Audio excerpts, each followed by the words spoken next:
Hi everyone, my name is John Vincent Enyabes at today ay tatalakayin natin ang Punnett Square. Pero una, dapat i-identify muna natin kung anong pagkakaiba ng Punnett Square at ng test cross. So ang test cross ay ginagamit lamang upang malaman natin kung ano ang unknown genotype ng isang organism, while ang Punnett Square ay nagpipredict ito ng possible outcomes, possible offsprings of genotype and phenotype. So, meron tayong dalawang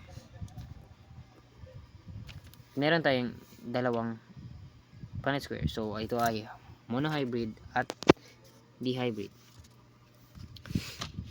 So, ang pagkakaiba ng monohybrid at ng dihybrid ay monohybrid ay isang one pair of allele only, while ang dihybrid ay two pairs of alleles. So, unahan natin ang monohybrid. For example, meron tayong parent A at ng parent B.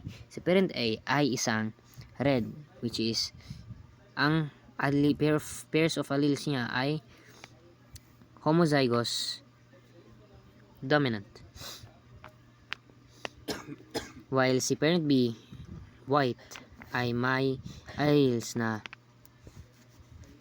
homozygous recessive. So, ilalagay natin ito sa Punnett Square.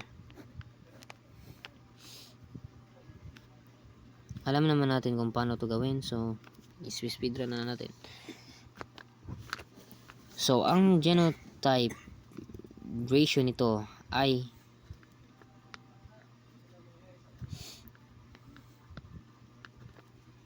ang genotype ratio nito ay 100%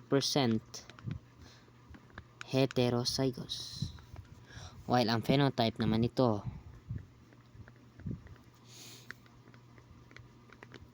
ay 100% red. Bakit kamo? Bakit nga ba? Alam nyo ba na pag dominant, homozygous dominant ay isa itong red, at ang heterozygous ay isa ring red. Bakit? Hindi ko rin alam. Yun lang tinuro. At ito naman ay white. Yes. So kung sino yung mas dominant sa kanila, yun yung parang mas dominant. So dito naman tayo sa dihybrid na may two pairs of alleles. So bakit nga ba two pairs of alleles? So, dahil magdadagdag tayo ng isa pang trait ng isang organism. So, kung si parent A ay red,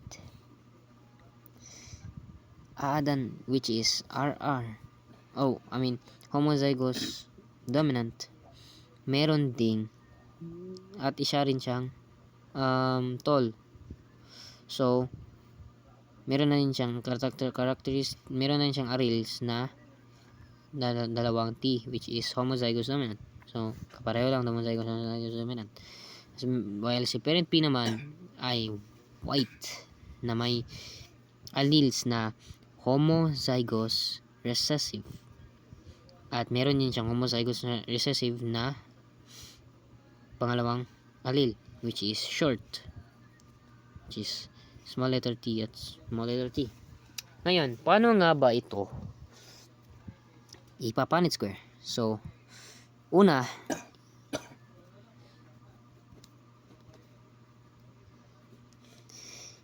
i-foil method natin to. So, yan. Alam naman natin kung paano gawin yung foil method. So, ganyan lang yan, guys. Ang result nito ay RT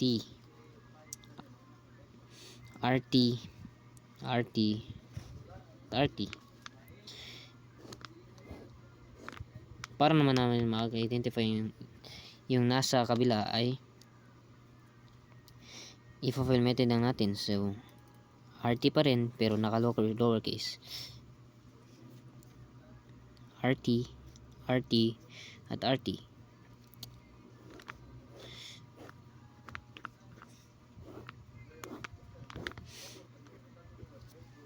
Um, so ang ang proseso nito ay ganito. R, unahin natin to at kapihin din natin to. Yan. And then ito at ito. Bakit? Hindi ko rin alam. At ulit-ulitin lang natin.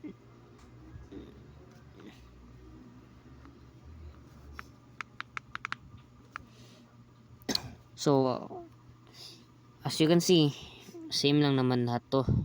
So, ibig sabihin, same lang to ng kalalabasan. Kaya, wag na nating tapusin yan. So, ang phenotype ratio nito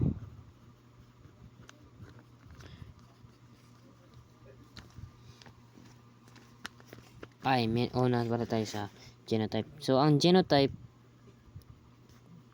ratio nito ay 100%.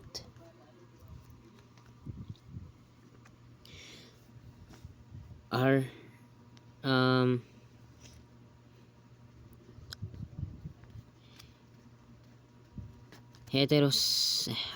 heterozygous red at heterozygous tall. While ang phenotype naman ito ay 100% red and tall. So, ganyan lang yun guys.